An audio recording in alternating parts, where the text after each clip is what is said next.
Bonjour, donc aujourd'hui on termine le chapitre 11 théorème de Thalès avec la séance numéro 6 et on commence par une interro sur l'application du théorème de Thalès pour calculer une longueur. Vous pouvez mettre pause sur la vidéo, essayer de prendre 5 minutes pour le faire et vous déposer votre travail comme d'habitude sur Pronote. Donc aujourd'hui on va terminer la dernière partie de cette leçon sur la réciproque et la contraposée du théorème de Thalès, montrer que des droits sont parallèles ou ne sont pas parallèles. Donc on va commencer par la correction d'exercice numéro 6 et 7, application directe du cours comme on a vu dans les exemples la dernière fois. Puis on terminera par un problème qui permet d'appliquer donc aussi ce théorème. Donc on commence par l'exercice numéro 6, montrer que les droites QR et ST sont parallèles. Donc ici on vous dit de montrer qu'elles le sont parallèles. Donc on a vu deux théorèmes, la contraposée du théorème de Thalès qui permet de montrer que les droites ne sont pas parallèles et la réciproque du théorème de Thalès qui permet de montrer que les droites sont parallèles.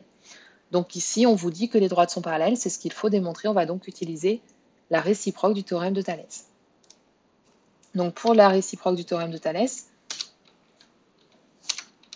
3 conditions à vérifier. Il faut avoir une configuration de Thalès, c'est-à-dire deux triangles imbriqués. Donc ici, on a les droites PQ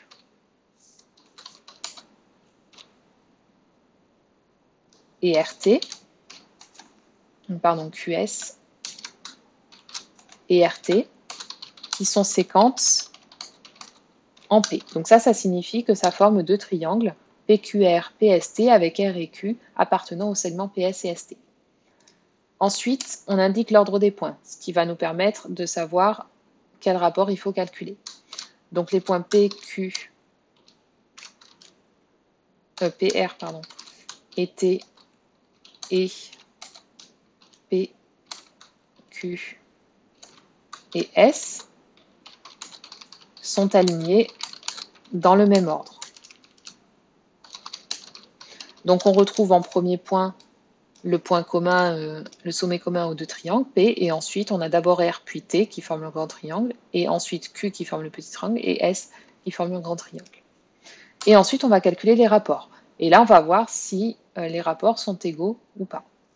Donc on va calculer PR sur PT, donc toujours le petit côté divisé par le grand, et d'autre part on va calculer PQ sur PS. Et on va voir si ces quotients sont égaux. Donc on remplace par les valeurs données, PR c'est 2 et PT c'est 2,5. On rend toujours la fraction irréductible. Ici on multiplie par 2 le numérateur et le dénominateur et on obtient 4/5. Si vous avez des difficultés sur les calculs, vous pouvez utiliser la calculatrice qui vous donne directement la fraction irréductible. PQ sur PS, donc 3 pour PQ, et PS, attention, c'est toute la longueur ici, donc 3 plus les 0,75. Donc sur 3,75. Et donc en simplifiant, on obtient aussi 4/5. Donc on constate que les deux rapports ici sont égaux. Donc comme on a égalité, ici on va utiliser donc la réciproque du théorème de Thalès.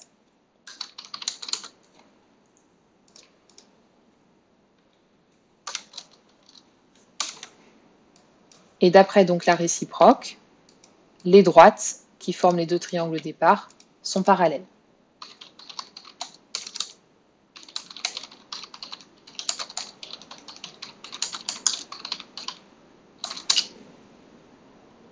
Donc les droites QR et ST sont parallèles.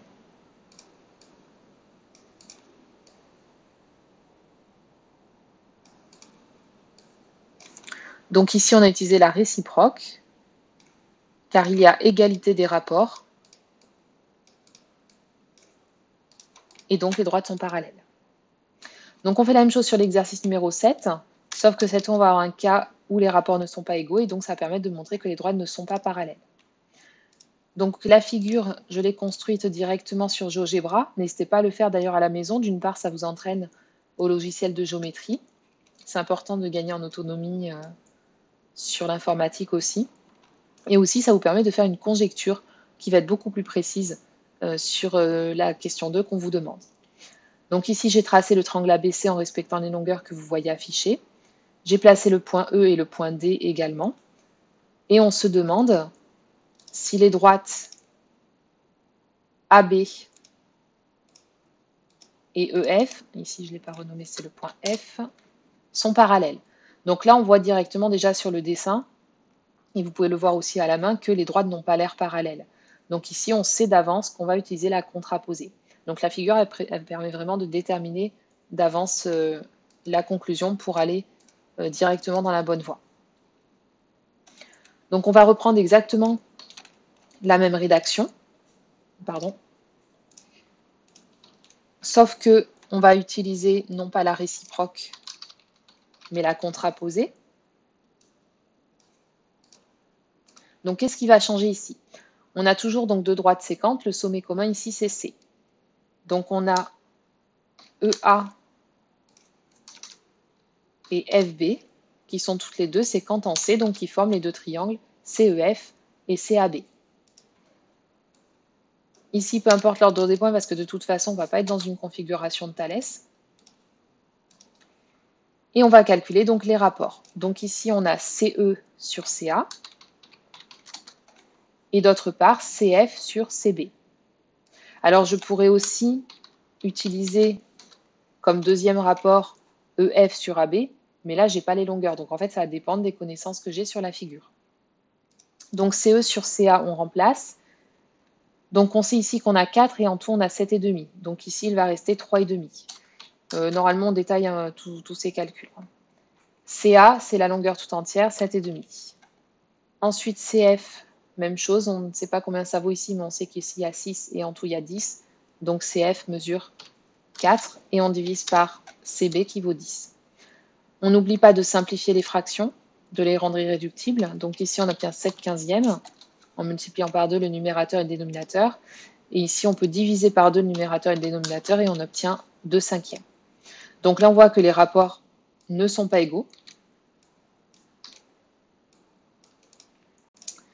Donc on va utiliser la contraposée, ça va permettre de montrer que les droites ne sont pas parallèles.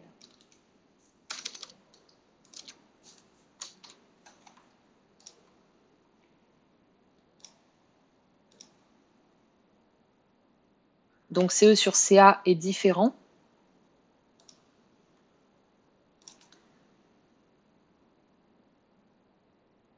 De CF sur CB, donc d'après la contraposée du théorème de Thalès. Ici, on a donc des droites qui ne sont pas parallèles.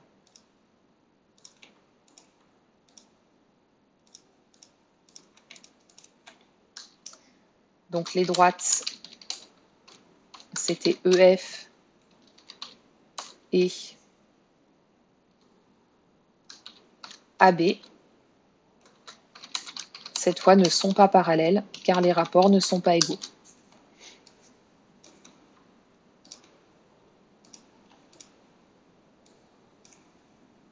Donc ne sont pas, on a utilisé la contraposée parce que les quotients sont différents.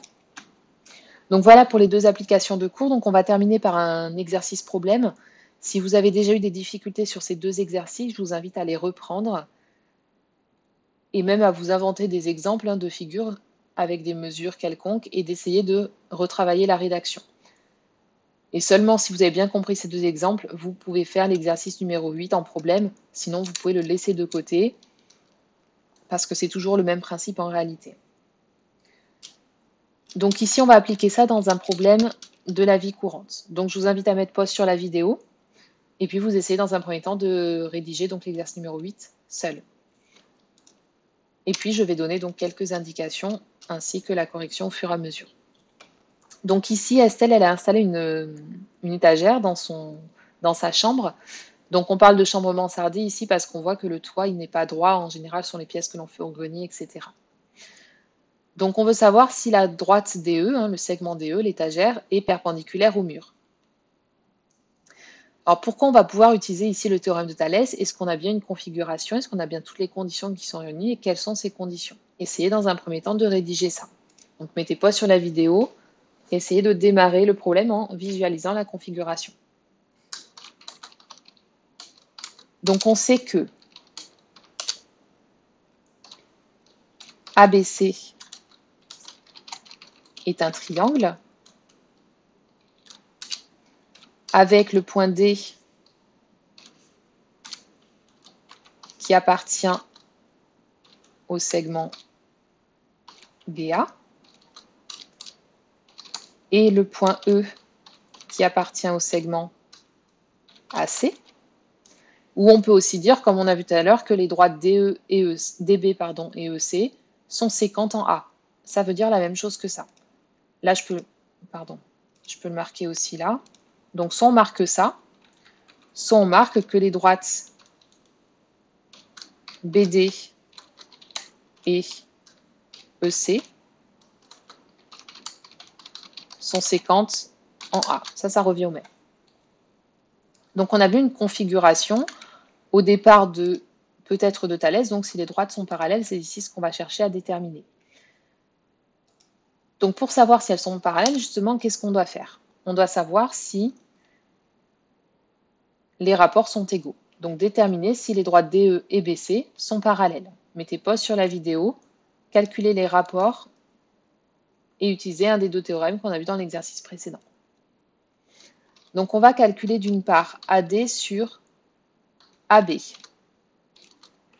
et d'autre part AE sur AC. Donc, si vous n'aviez pas trouvé les rapports qu'il fallait calculer, maintenant que vous les avez avec les lettres, il suffit de remplacer par les nombres qui sont donnés dans l'énoncé. Mettez pause sur la vidéo et effectuez séparément ces deux calculs.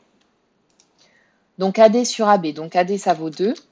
Et attention ici, donc 50 cm c'est 0,5 m. Et on les rajoute pour faire la longueur totale AB, c'est-à-dire 2,5. On simplifie la fraction, la rend irréductible. Faites-le si vous ne l'aviez pas fait, je vous laisse un petit peu de temps.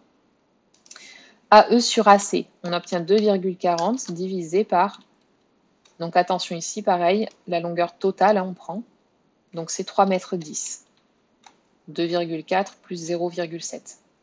Je vais le marquer ici. Attention, donc il faut convertir les unités. 50 cm, c'est 0,5 m. Et puis 70 cm, c'est égal à 0,7 m. Donc on met toujours tout dans la même unité pour effectuer des calculs. Donc vous avez simplifié ces deux fractions. Donc ici on obtient 4/5. Et ici on obtient 24 sur 31 et on ne peut pas simplifier. Donc qu'est-ce qu'on constate ici et quel théorème on va utiliser? Regardez de nouveau les deux exemples qu'on vient de voir ici. Est-ce qu'on a des rapports qui sont différents? Et dans ce cas-là, on utilise la contraposée. Est-ce qu'on a des rapports qui sont égaux? Et dans ce cas-là, on utilise la réciproque. Donc mettez pause sur la vidéo, essayez. Donc citez le bon théorème. Donc ici, on constate que les rapports ne sont pas égaux, donc ils sont différents.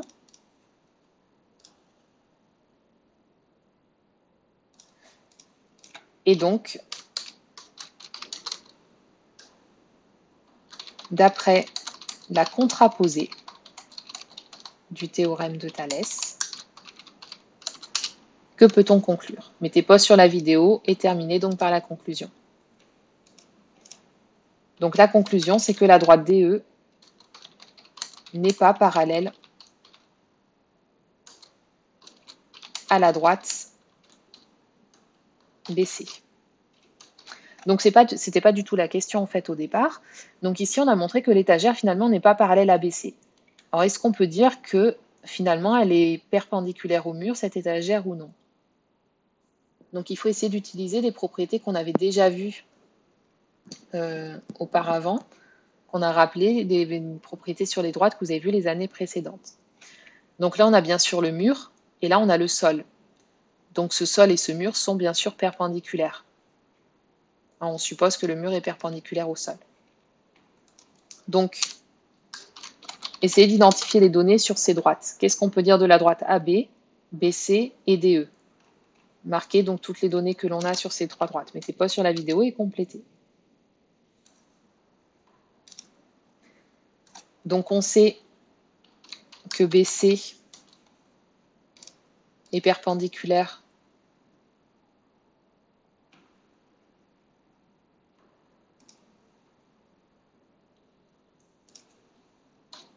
à AB, puisqu'on vous dit que le mur est perpendiculaire au sol.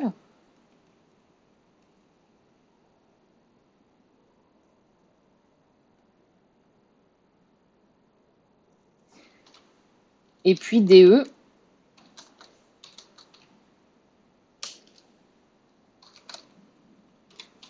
et BC